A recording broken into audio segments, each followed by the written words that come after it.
la última conferencia. Un momentito.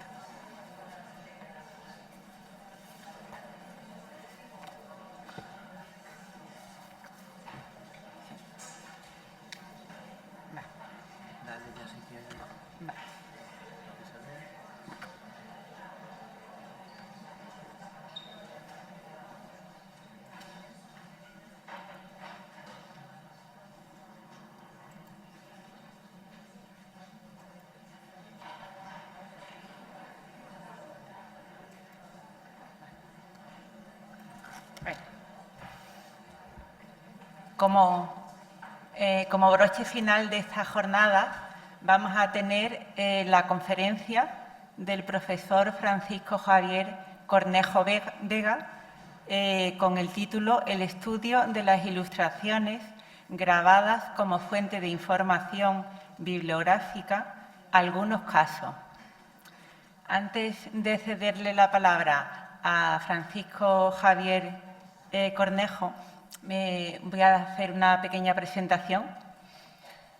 Francisco Javier Cornejo Vega... Bueno, voy a acercar esto un poquito. Francisco Javier Cornejo Vega es un gran especialista en el libro antiguo, que hemos tenido el honor en la biblioteca de tenerlo muchos años como usuario. Bueno, y sigue siendo usuario. Y como colaborador.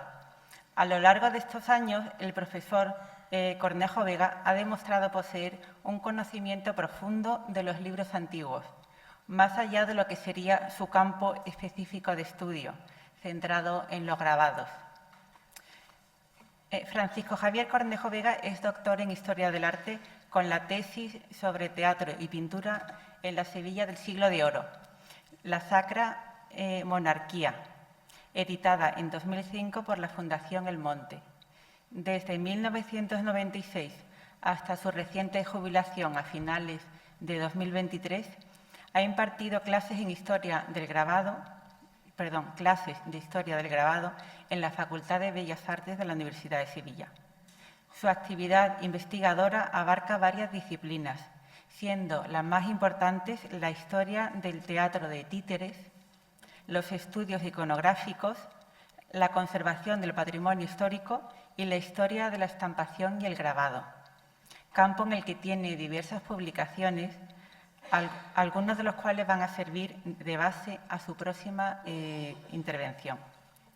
Pero junto a la publicación de artículos de enorme valía en cada uno de estos campos, yo quiero destacar aquí las aportaciones que el profesor ha hecho a la Universidad de Sevilla, allegando sus conocimientos en Historia del Arte para colaborar con el Servicio de Patrimonio de la Universidad y también, muy especialmente, colaborando con nuestra biblioteca, la Biblioteca de la Universidad de Sevilla. Y ello desde hace muchos años. Francisco Javier Cornejo Vega participa desde sus inicios en el taller del libro antiguo y el documento histórico, que en unos días comenzará su cuarta edición. Imparte, además, todos los años sesiones docentes en nuestra sala de investigación y ha contribuido con sus estudios a varios proyectos expositivos.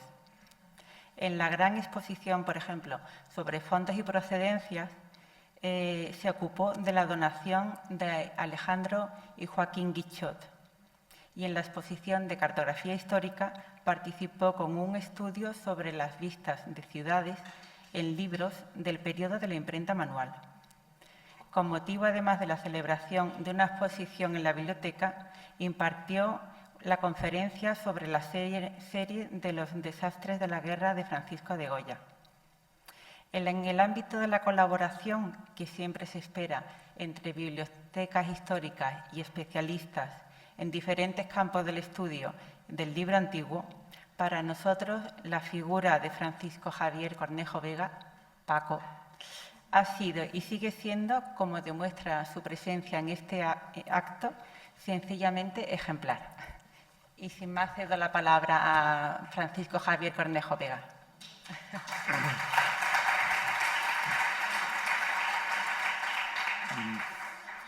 Bueno, muchísimas gracias por toda esa historia que has recuperado de mi vida, vinculada a la biblioteca, que he de confesar que ha sido por puro placer mío personal todas estas cosas que hago. Es decir, que no tiene tanto mérito como parece. Bueno, muchísimas gracias a Reviún y a la organización de esta jornada por invitarme a participar y encima pues, a cerrar estas estupendas jornadas en las que he aprendido muchísimas cosas de música, de encuadernaciones, y ahora espero yo que aprendáis un poquito algo de imágenes que no os he hablado, ¿no? Os he hablado del libro como contenedor de textos, pero las imágenes que contienen los libros también tienen muchísima importancia. Entonces, bueno, ese es mi territorio y de eso quería hablar.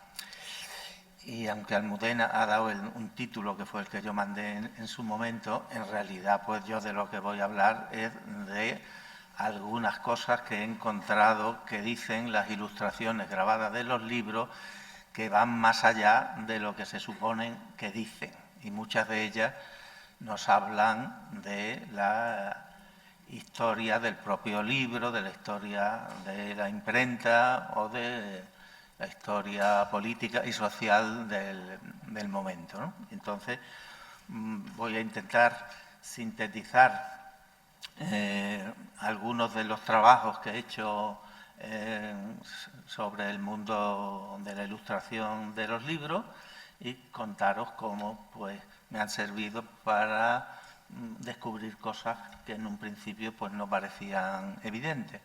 Todo eso ha sido posible gracias a la Biblioteca del Fondo Antiguo de la Universidad de Sevilla o algunas otras bibliotecas a las que en algún momento pues también le he pedido la colaboración de que me enviaran algún grabado, algunas imágenes que tengo que decir que siempre han respondido positivamente y por lo cual estoy muy agradecido al gremio bibliotecario y archivero en general.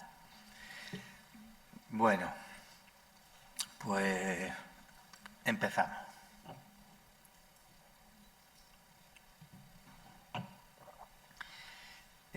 Voy a hablar en primer lugar de el primer taller de grabado español al servicio de la ilustración de libros que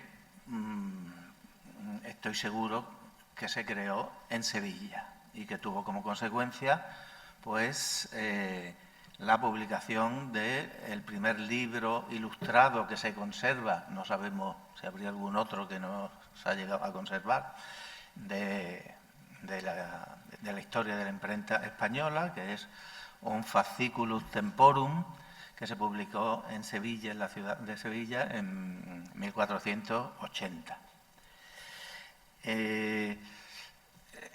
La historia del libro Fasciculus Temporum es una historia interesantísima también, sobre la que acabé profundizando y también publicando más cosas,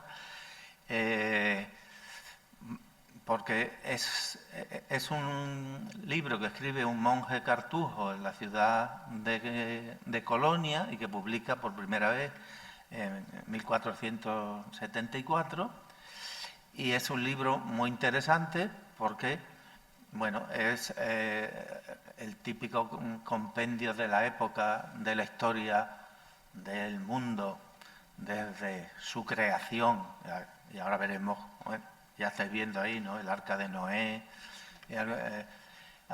hasta nuestros días, es decir, hasta 1474, en sucesivas reediciones posteriores se iba ampliando y se iban añadiendo las noticias de los últimos años. Pero lo singular de este libro es que utiliza ilustraciones también, pero sobre todo una línea cronológica que atraviesa todo el libro completamente, de lado a lado, y que veréis ahí en el centro con unas dobles líneas paralelas, con unos numeritos. Los numeritos son la barra del tiempo. los números están boca arriba y boca abajo, ascendente y descendiente, porque unos son desde la creación del mundo y otros son antes de la redención del mundo con la venida de Cristo al mundo para salvarlo. Bueno, pero yo voy a hablar de las ilustraciones solo. Es un libro maravilloso que tuvo muchísimo éxito.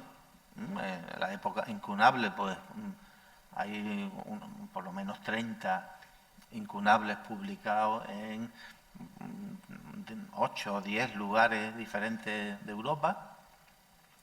Y lo interesante, si os fijáis, es que el libro se copia, como se hacía en aquellos tiempos, se copia al pie de la letra.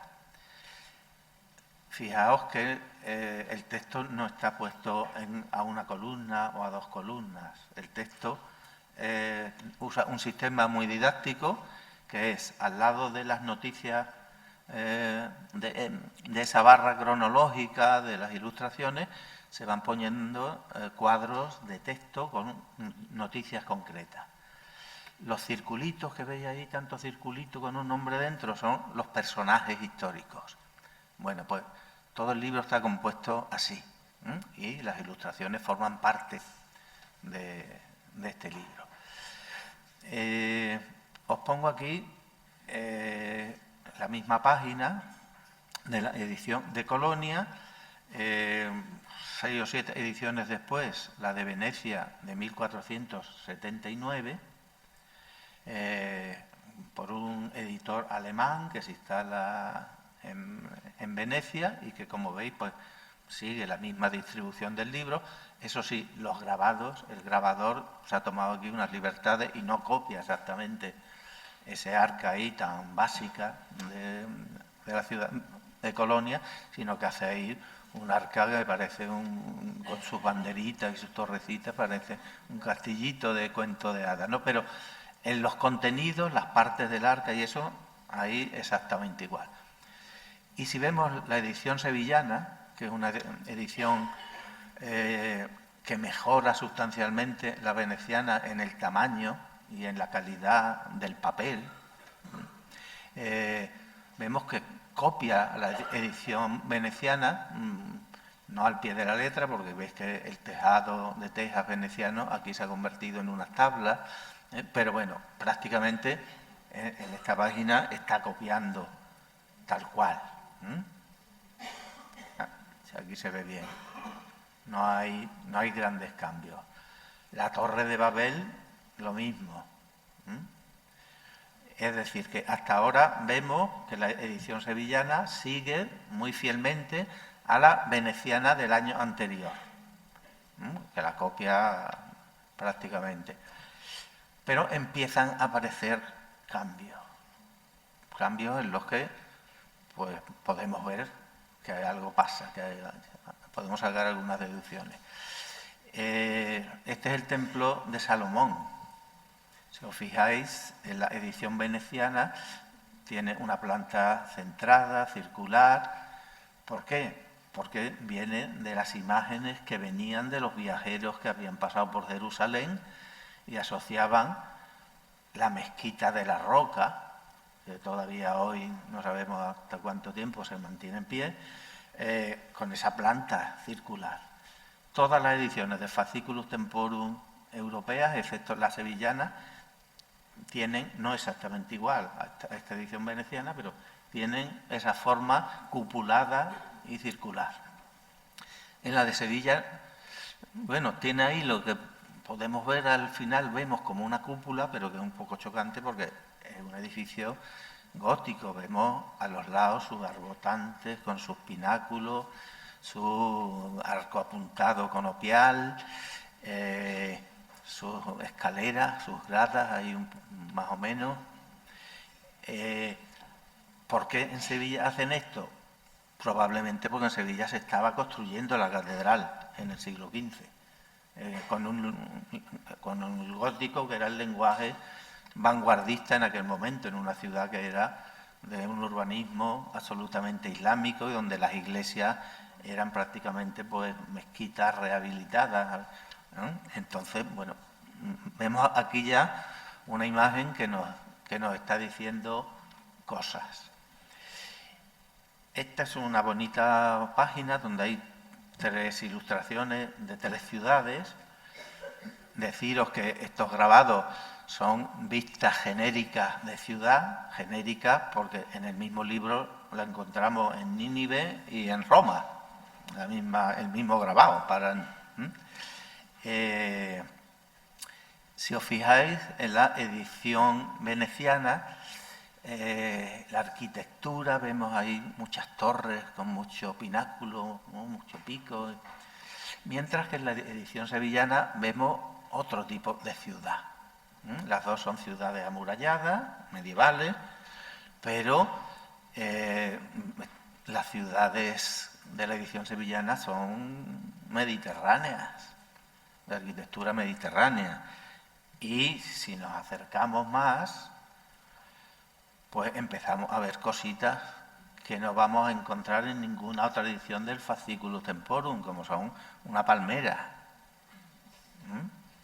Entonces, el hecho de que encontremos palmeras, pero si nos fijamos en las torres de las iglesias de la edición sevillana, que son las de abajo, pues podemos ver arcos de herradura, podemos ver torres que todavía existen en Sevilla de esta tipología.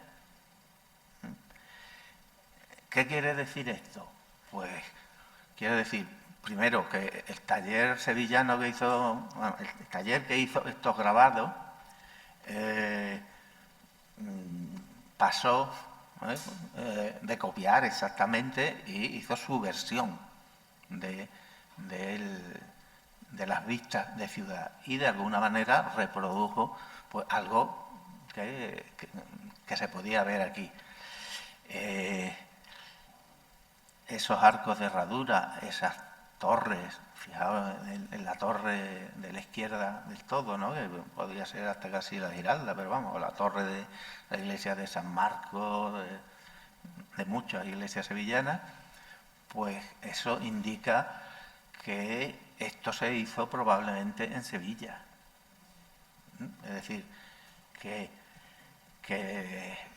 el primer taller de grabado en España expresamente para los libros, pues probablemente fue sevillano, por estos detalles que nos están diciendo las imágenes. Bueno, aquí lo vemos a mayor tamaño. Pero ¿qué más nos dice el Fasciculus Temporum?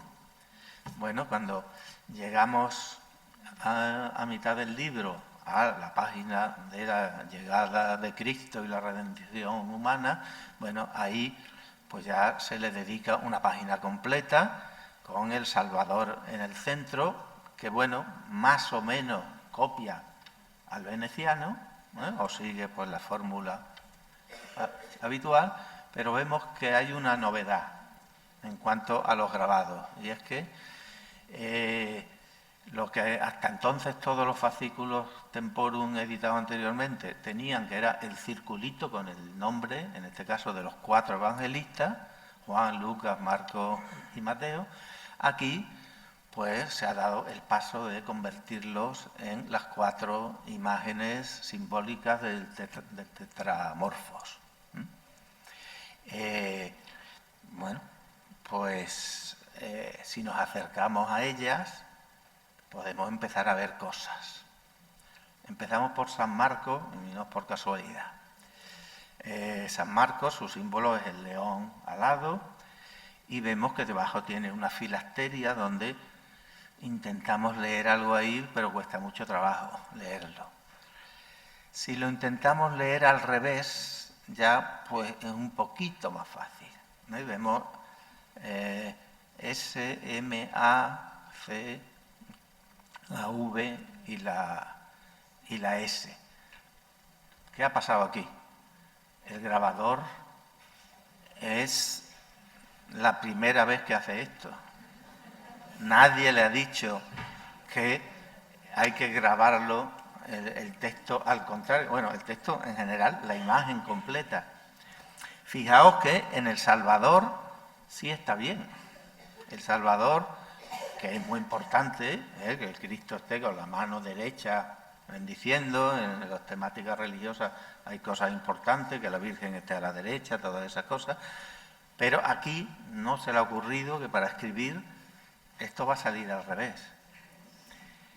¿Qué pasa en las otras?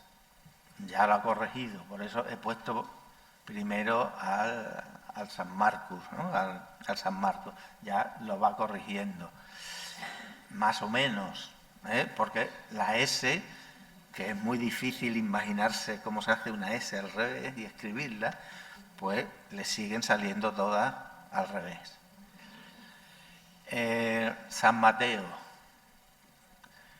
tampoco tenía a nadie experto en iconografía que le dijera que el símbolo de San Mateo es un mancebo alado o un ángel, ¿no? Que el toro corresponde a San Lucas. Entonces, bueno, San Mateo lo cambió. San Mateo y San Lucas pues se intercambian. Y bueno, y San Juan, el águila, que aquí más o menos, porque escribe un Johannes que muy historiado ahí, con dibujitos por medio y todo, pero bueno. ¿Qué nos dice esta estampación en el libro? Pues si lo otro nos ha dicho que es de ámbito por lo menos hispano, mediterráneo, pues esto nos está diciendo que están empezando, que son nuevos, que los orfebres estaban acostumbrados a hacer grabados en metal, pero normalmente no tienen que escribir texto. Entonces, esto nos dice también, o nos contribuye a la tesis de que en Sevilla, para este libro, pues comenzó un nuevo taller de grabado, a partir del cual, efectivamente, en años sucesivos irán, conocemos a otros incunables ilustrados. Más cosas.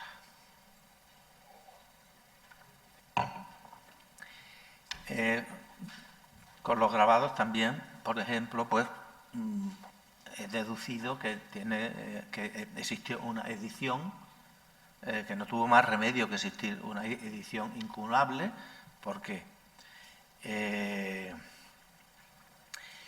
en Sevilla se publica en un libro de derecho que se llama Forma Libellandi, un incunable en 1498 que toma como ilustración esta que estáis viendo aquí, ¿no? en su portada, que aparentemente tiene pinta pues como de un juez juzgando algo, pero que en realidad es una ilustración el libro de un Esopo, de un libro de Esopo, de la fábula y vida de Esopo, y esta corresponde a la fábula de El padre y los tres hijos, que se llama. El grabado copia a las ilustraciones europeas que venían desde la primera en la ciudad de Ulm en 1476, pues veis que copia, pero es una versión muy distinta a la de los anteriores, en el formato y en algunas características, entre otras, ese sillón que veis que tiene en las patas también un arco apuntado conopial, de herradura. Eso no se ve en ninguna otra edición y es un elemento formal, arquitectónico y decorativo hispano. Es decir, bien, vemos que esta imagen pues viene de las fábulas de Esopo, pero ¿qué ocurre? Que nos encontramos con una edición en Burgos 2 años anterior a el incunable sevillano, el Forma Libellandi, que ilustra por completo cada una de las historias de la fábula y que, como podéis comprobar aquí, copia. Y digo que copia, pero claro, podéis decir, y no será al revés, ¿no? Que el de Burgos es el original y el de Sevilla es el que lo copia.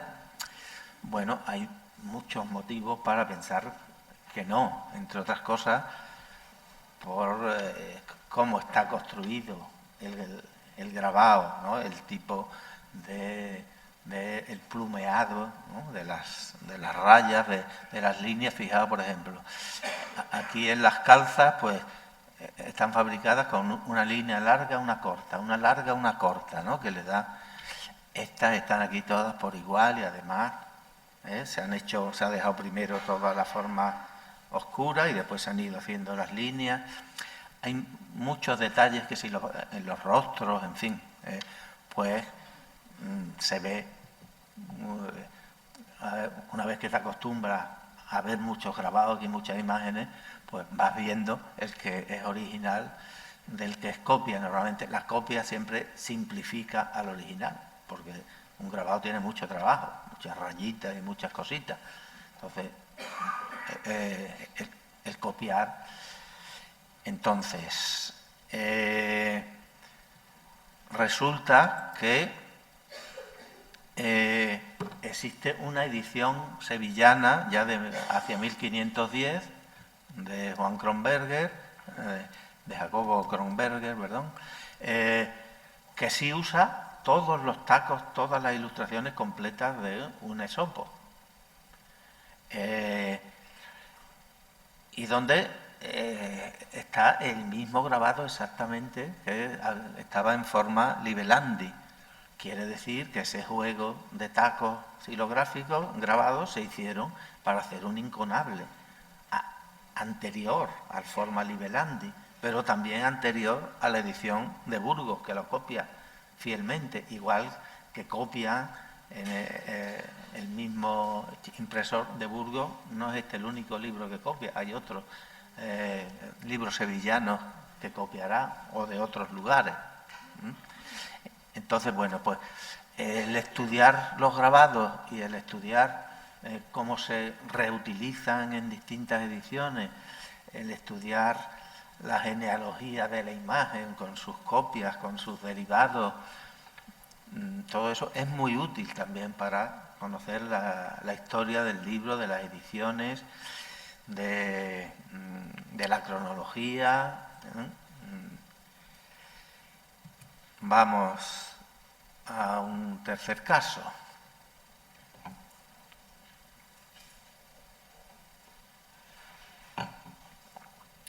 Bueno, en el grabado es muy habitual la copia. Sabéis que el grabado no puede tener distintos grados de autoría. El xilográfico, el calcográfico puede tener muchas más. El grabador es expresamente el que con sus buriles o con sus gubias talla y graba directamente en la plancha. Pero antes tiene que haber habido un dibujo, una imagen. Normalmente se le llama en el mundo del grabado el inventor, el que inventa la imagen. Pero a veces el inventor es el inventor práctico que hace el dibujo, pero no es el intelectual, que muchas veces es el prior del convento que le dice cómo tiene que hacer, dónde tiene que poner el escudo de la orden, el escudo del conde duque de Olivares al que le va a dedicar el libro y no sé qué y no sé cuánto. Es decir, que hay distintos grados de autoría. Pero en el mundo del libro es muy habitual, en el mundo de los grabados, desde la época incunable, el que se copien. Es mucho más fácil partir de un dibujo que ya está hecho y que funciona muy bien. Como en aquellos tiempos no había controles de propiedad intelectual ni nada de esto, y además pues el impresor se llevaba junto con con sus tipos, pues se llevaba también sus tacos de grabado de lo que hubiera hecho utilizar, se lo llevaba de una ciudad a otra y allí empezaba otra vez, pues bueno, es muy habitual. Vamos a ver ahora cómo, estudiando las diferencias entre los originales y las copias, pues también podemos saber, por ejemplo, quién era el propietario de esos grabados. Encargar un juego de grabados para un libro era algo caro, es un trabajo minucioso que, bueno, que además pueden colaborar distintas personas, ¿no? Entonces, pues ahí ocurren muchísimos casos muy diversos. Bueno, precisamente para el tema de, cuando trabajé con la biblioteca, para el tema de las cartografías y las vistas de ciudades y esto, pues me encontré con este libro de grandezas y cosas memorables de España, de Pedro de Medina, publicado por primera vez en Sevilla por el impresor Domenico de Robertis en 1548. Bueno, ya la portada tendría muchísimas cosas que comentar, ¿no? Veis que es un grabado xilográfico de la península ibérica con unas filasterias ahí con los nombres de las zonas, de las regiones. Y veis también que el texto que dice libro de grandezas no es tipográfico, es xilográfico, ¿no? Luego ya, y cosas memorables de España sí es tipográfico, ¿no? Con esa letra gótica característica. Bueno, pues si nos fijamos en detalles de la edición sevillana de 1548 y la edición sevillana también de Domenico de Robertis de 1549, es decir, no había pasado ni un año cuando sale una segunda edición. Una cosa un poco, ya de entrada, un poco rara, pero cuando te das cuenta de que la inmensa mayoría de los grabados del libro no son los mismos de la primera edición, son copias, no son los mismos, pero son tan parecidos que seguramente los ha hecho el mismo grabador. Pues está diciendo aquí que porque se ha hecho otro juego de grabados que son juegos de 25 tacos que se encargaron exprofeso para esto. ¿En qué notamos? Bueno, no sé, si os fijáis ahí en la forma de la isla de Mallorca, veréis que no es exactamente igual en los dos sitios, ¿verdad? Ni la L de libro de grandeza tampoco es exactamente igual. Pero por lo demás está todo perfectamente copiado, ¿eh? Cuesta trabajo encontrar las diferencias. Yo cuando chico jugaba mucho a eso de los tebeos, de buscar las 7 diferencias y me ha servido para algo más adelante. Bueno, pues si os fijáis, la edición de 1566, publicada un año antes de que se muriera el autor, Pedro de Medina, pues repite la primera del 48. Veis que la isla de Mallorca vuelve a ser la misma y que la L vuelve a tener la parte superior en el grosor que antes, ¿no? Pero esta edición ya no es ni sevillana ni de Domenico de Robertis. Esta edición, no me acuerdo, ahí lo dice, es de Alcalá de Henares. Bueno, eso nos está diciendo que algo pasó entre el 48 y el 49 para que Domenico de Robertis decidiera encargar copias de los grabados xilográficos para hacer otra edición, probablemente sin permiso del autor. Tiene toda la pinta. Si comparamos los dos libros, vemos que además de los 25 grabados que exprofeso se encargan para el libro. El autor, Pedro de Medina, parece que aportó 3, porque después, bueno, porque algunos de ellos los había usado en algunos libros suyos anteriores, editados en otras ciudades y con otros editores, y se vuelven a usar también en otras publicaciones suyas. Pero también hay 4 que los aportó el impresor de los suyos que tenía en su taller. Y esos 4 sí se repiten después en la edición del 49, en la segunda edición. Sin embargo, ni los 25 encargados, ni los 3 que eran propiedad, supongo yo, de Luis de Medina, pues aparecen en esa segunda. ¿Qué nos está diciendo esto? Pues nos está hablando de los grabados y de que no tenemos que asociar el uso de los grabados a un impresor siempre. Hay bastantes casos donde se ve como el propietario de las planchas cargográficas o de los tacos, pues los usa en distintos momentos de su vida para publicar cosas distintas.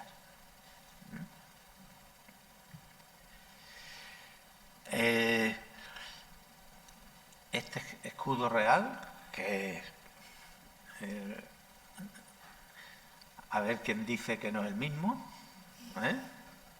Vamos, es que está perfectamente. Pues en realidad hay detalles de eso, de los plumeados, de los rayados, hay pequeños detalles que bueno, el marco era doble, ese marco de 2 líneas, y se ha convertido en uno más grueso. Ya os decía yo que lo normal es que se simplifique siempre algo, ¿no? Y eso nos ayuda mucho para saber dónde está el original y dónde está la copia. Pero claro, para ver estas cosas hay que ser un obseso de estas cosas y hay que ir mirando. Evidentemente, los bibliotecarios, archiveros y esto, comprendo que no os vaya a meter en estas cosas. Pero sí que comprendáis que nos sirve de mucho el tener buenas imágenes y el facilitarnos el acceso a los libros y a las imágenes para poder medirlos, para poder verlos con una lupa, en fin, porque aparecen muchas cosas curiosas e interesantes. Este era el tipo de ilustraciones que se encargan para este libro. Es interesante cómo en el mismo libro, un mismo taco te lo puedes encontrar completo, como en la parte superior. Esto se supone que es el monasterio de San Isidoro del Campo, allí al lado de Itálica, la Sevilla la Vieja. Y después veis que en ese mismo libro se usan fragmentados en 4 pedazos. Algunas se vuelven a colocar juntos, otros se ponen por separado por completo. Mientras que en la copia vemos que desde el principio esa misma imagen está en 2 pedazos y después se convertirá en 3, ¿no? Son esas cosas que en principio no se ven, que van más allá de lo que significa la imagen. Lo más interesante de esa segunda edición, y que no copió el grabador, sino que se hizo una vista nueva de Sevilla, a mi gusto mucho más interesante que la primera, del año 48, fue la vista de Sevilla, vista desde el Aljarafe, desde la cornisa del Aljarafe, con el puente de barcas de Triana. Por lo demás, pues ya os digo, os he contado la bonita historia de este libro. Bueno, el nivel de hasta qué punto se llegan a copiar los grabados, pues lo comprobé en este tema, ¿no? Que además tiene una carga política importante.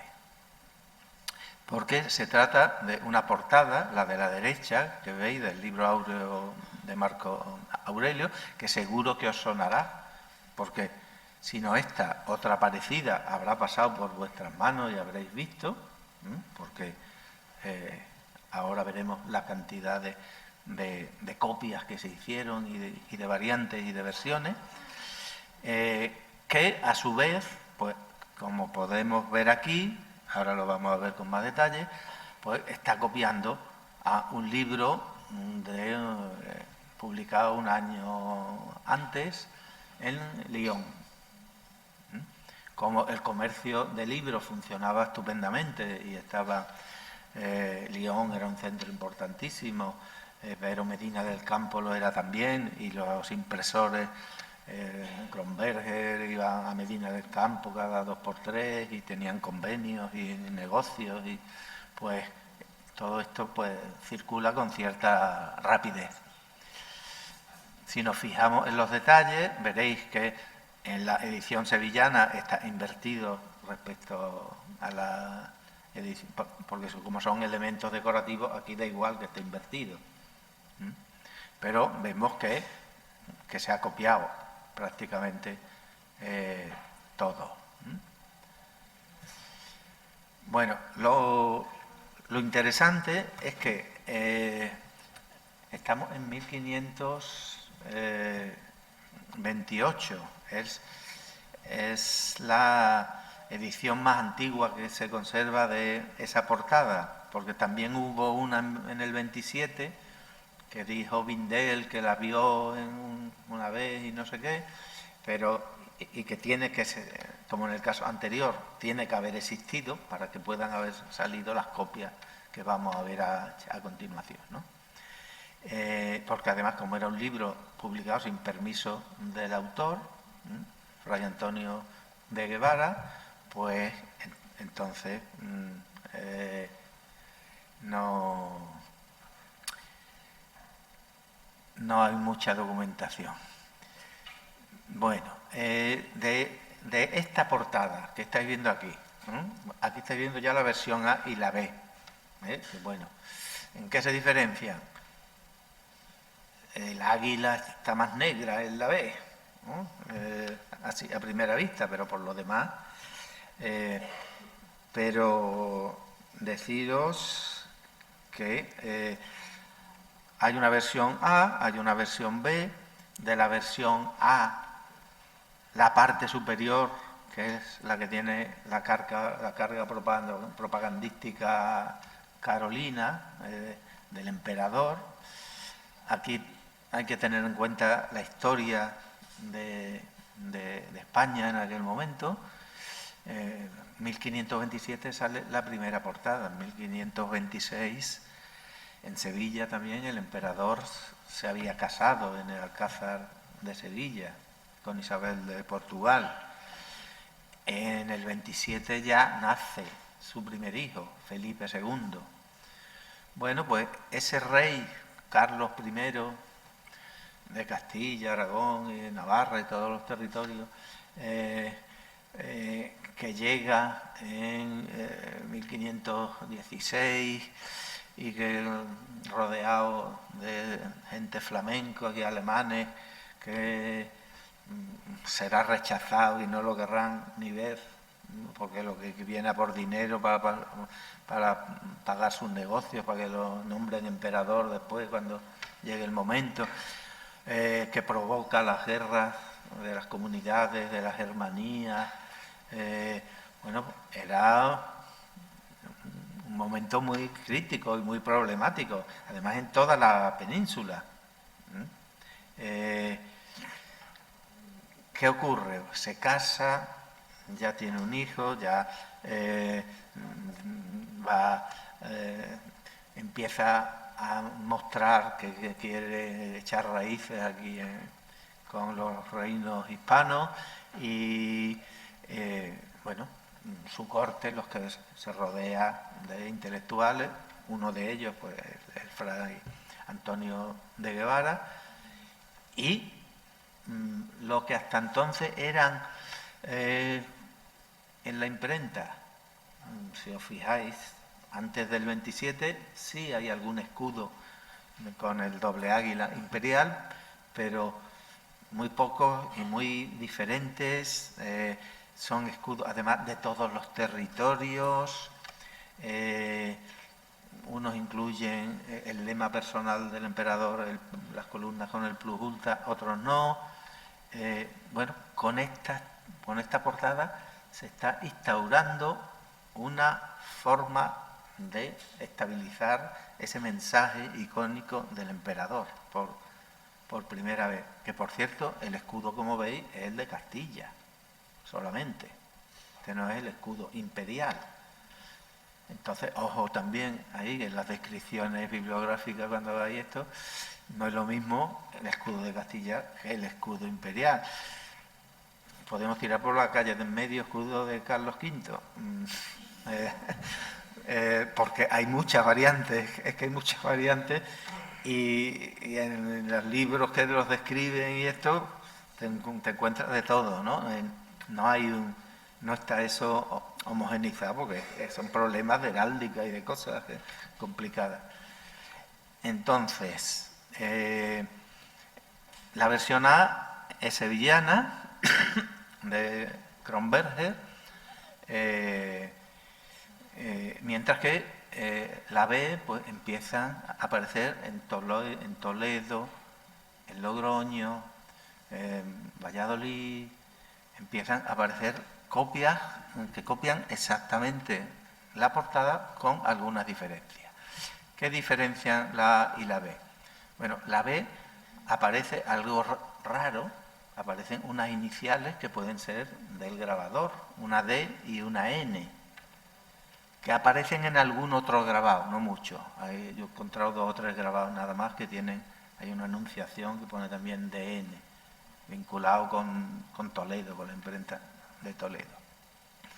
El águila veis que se deja en negro y fijaos cómo en esta pilastra derecha es diferente, le falta, aquí se aprecia donde hace el chaflán, ¿no? Donde se ve la perspectiva, ¿no? De esa pilastra ahí cuadrada, mientras que aquí directamente el relieve termina en el filo y ya lo que hay es la otra cara. Si os fijáis en el otro lado, en el primer grabado, el grabador había hecho eso. En este lado no, pero aquí por lo que sea, o lo haría un aprendiz o lo que sea, el caso es que aquí no está, pero aquí sí. Pero bueno, aquí no está en ninguno de los dos lados. Quiere decir, por lo tanto, que se cumple aquí esa ley del mínimo esfuerzo de ir simplificando cosas y de ir unificando. En vez de ponerle en los dos lados su otra rayita, pues se simplifica y se dejan los dos. De la B, no de la A, se copia, hay una B1. Una B1 que se diferencia, han desaparecido las letras y lo que aquí veis que el marco en general es una doble línea, una más gruesa y una interior más finita, aquí ya es una gruesa, simplificada. Por supuesto, si esto con una lupa se miran, hay muchas más, ¿no? Pero esos rasgos sirven para identificar. Hay una B2, donde se caracteriza, no en todas las B2, le falta la O de ultre. Aquí le han quitado la O para que se parezca más a el ultra, si fuera en latín.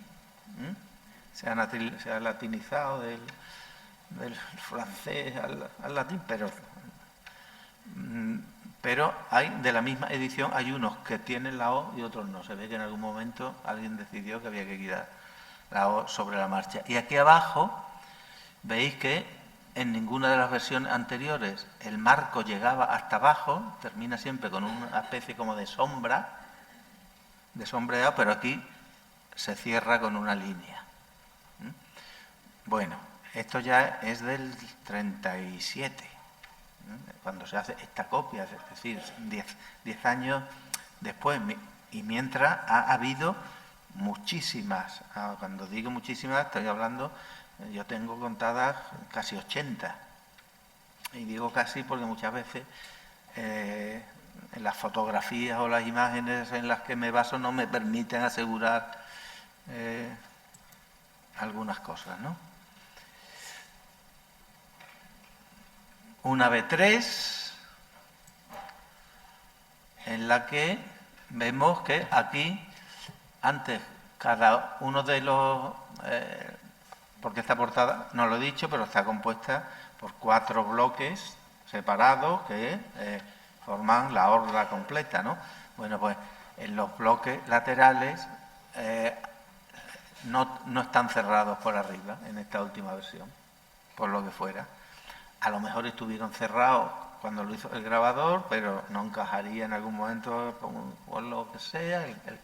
El caso es que esta edición B3, pues, esta es del 36, pues tiene esta diferencia.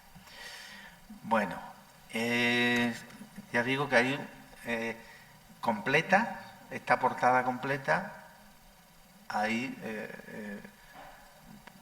40, 50 ejemplares y cambiándole alguna de las piezas, pero en todo caso siempre la de arriba con el escudo, hay 80, pero digo ahí que son las que he encontrado yo, ¿no? Estoy seguro que habrá muchísimas más que no están publicadas o que no están escaneadas o que no me las he tropezado yo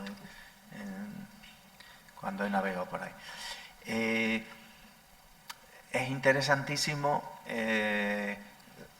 la carga política publicitaria que tienen estas orlas.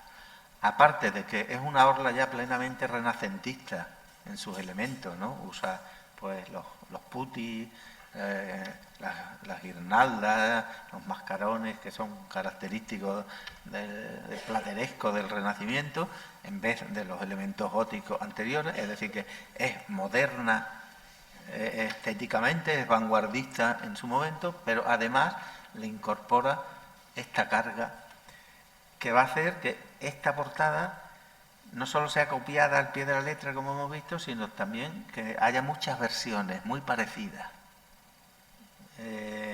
en otros libros que no da tiempo a meternos en esto, pero que esto forma parte de todo un momento en el que la propaganda del emperador pues se difunde a través de montones de libros, no solo de leyes o de temas, ¿no? También de agricultura, de religioso.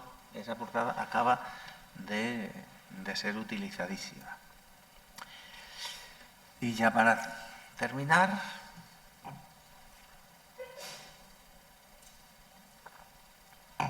y para variar un poquito, pues vamos a ver cómo la orden religiosa de los monjes basilios, una orden religiosa que no tenía tradición aquí en la península ibérica.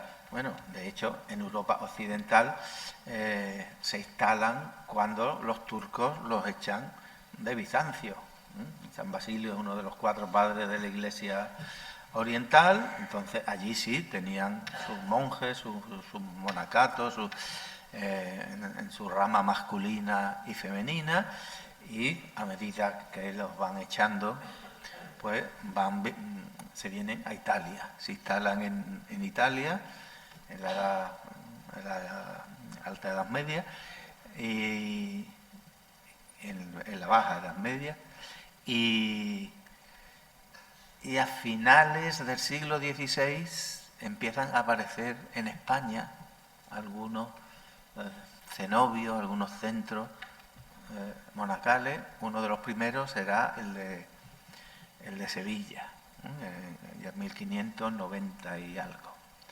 Quiero decir que es una orden religiosa nueva que tiene que instalarse en unos territorios que, si algo hay y si algo sobran, son órdenes religiosas masculinas, femeninas, todas pidiendo dinero y buscando dinero al que lo tenga a través de una forma u otra para construir sus grandes iglesias, sus grandes retablos, para mantener a tantísimas personas como eran, ¿no?, en aquel momento.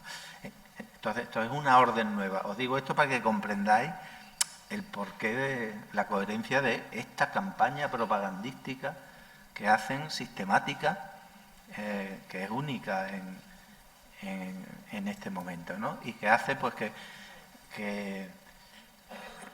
yo, que empecé a trabajar el tema de San Basilio por el retablo que Francisco Herrera el Viejo hizo para el colegio de aquí de Sevilla, cuando empecé a ver los grabados y esto, pues empecé a darme cuenta que había una campaña propagandística perfectamente planificada, que se traduce en un montón de portadas de libros, aparte de retablos y de estampas sueltas, que también las hubo, para abrirse un hueco en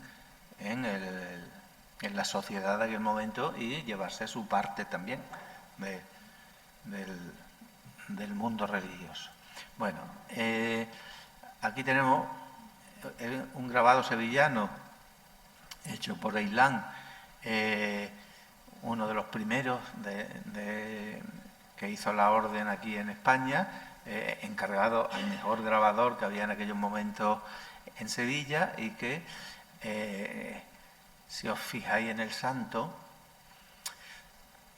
pues no tiene muchas características muy distintas de otros montones de santos de aquel momento, ¿no? Por ejemplo, San Agustín, cualquier santo fundador de una orden se lo representa con su edificio en la mano. Los padres de la Iglesia y otros muchos santos tienen el Espíritu Santo que les chiva al oído lo que tienen que escribir y lo que tienen que hacer. La pluma en la mano. San Basilio escribió libros muy utilizados y lo vemos de obispo en este caso. Solo que la característica que lleva propia de la orden de los basilios son esas mangas tan grandísimas que veis, y con esa bocamanga tan grande, que usarán también los benedictinos, y veremos después cuál es el problema. Bueno, en este grabado vemos que, aparte, bueno, del Espíritu Santo de nuevo aquí, con un emblema, vemos aquí la columna fogosa, la columna de fuego, que es el símbolo de San Basilio. Al otro lado os lo pongo, porque después los vamos a ver en la portada, el árbol genealógico de San Basilio. La mayor parte de los santos basilios son los hermanos y las hermanas, los padres y los abuelos de San Basilio. Todos eran santos. El retablo de Sevilla que pinta Herrera el Viejo es San Basilio en el centro con los apóstoles, es Jesucristo apareciéndose a los apóstoles, y arriba San Basilio escribiendo las reglas, y esto es clave en este tema. Él era oriental, de los padres de la Iglesia oriental, y entonces se atribuyen los basilios que San Basilio fue el primero en escribir una regla de orden monástica, y lo llaman el protopatriarca de los monjes. Entonces, vemos aquí a San Basilio, debajo su hermana Santa Macrina, que fundará la rama femenina, y a los lados, pues sus hermanos, 2 obispos, 2 monjes, 2 monjas, y otros 2 más que no tienen atributos especiales, y sus padres y sus abuelos. Están todos ahí, son todos santos.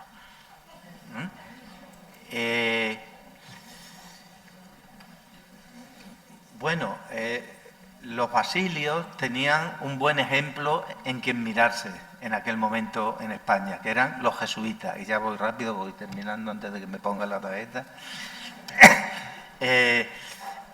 Y entonces saben por los jesuitas, que fueron los maestros en la propaganda a través del arte, del grabado, de los libros, que trajeron a los mejores grabadores a Sevilla y a todas partes para que le editaran sus libros, saben que el grabado y la portada del libro era fundamental.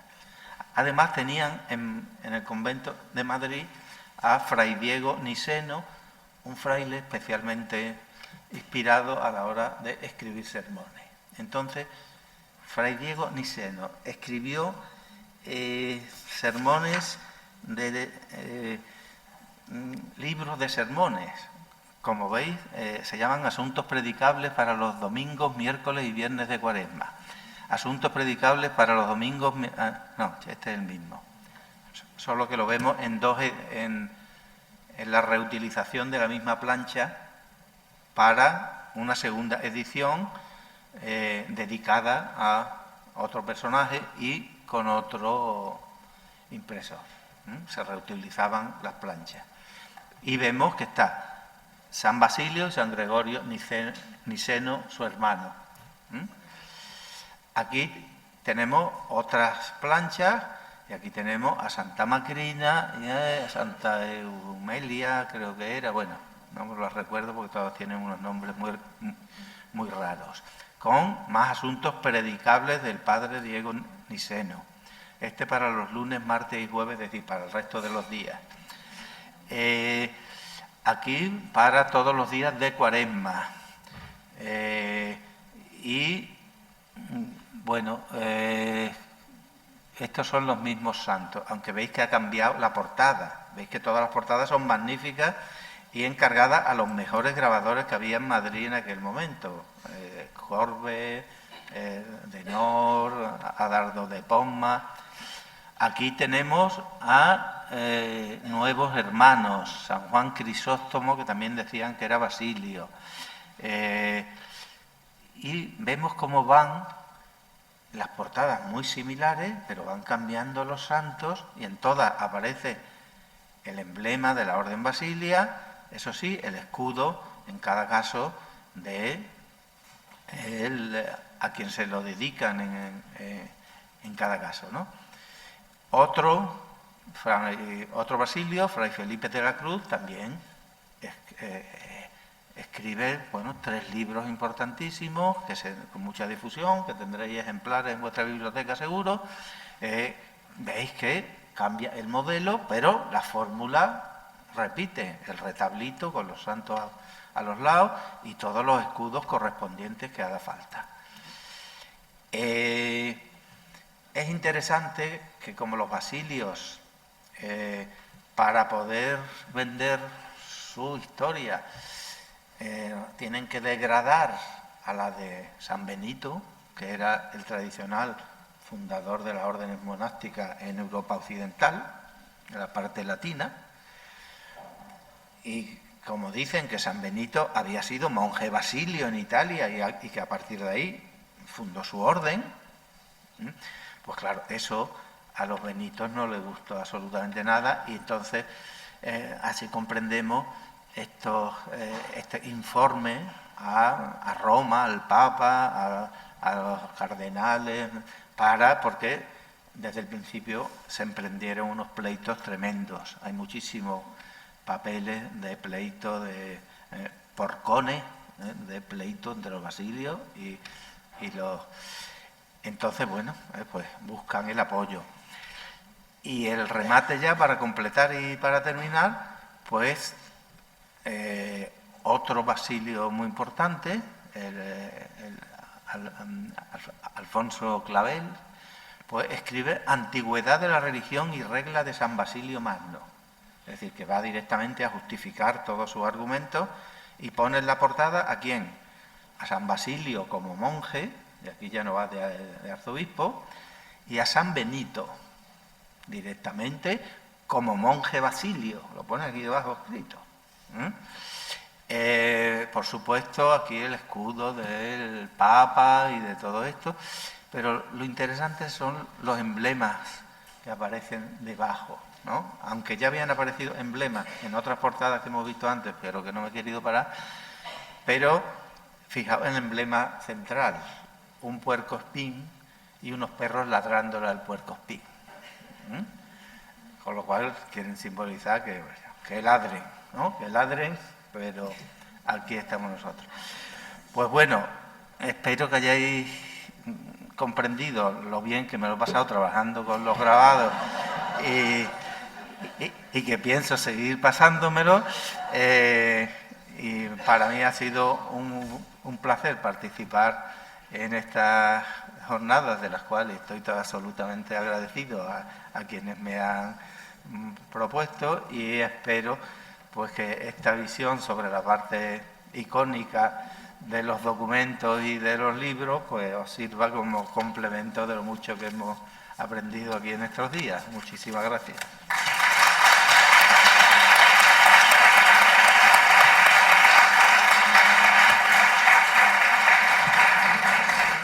Estupendo. Muchísimas gracias, Paco, por tu interesante conferencia. Hemos aprendido a ver mejor, a fijarnos en los detalles. Y he descubierto alguna diferencia más incluso. No se acaba nunca. Y bueno, y abre un campo de estudio y de ver nuestras ilustraciones como otra fuente de investigación interesantísima, ¿no? Y desde luego necesitamos especialistas como tú que nos abran los ojos.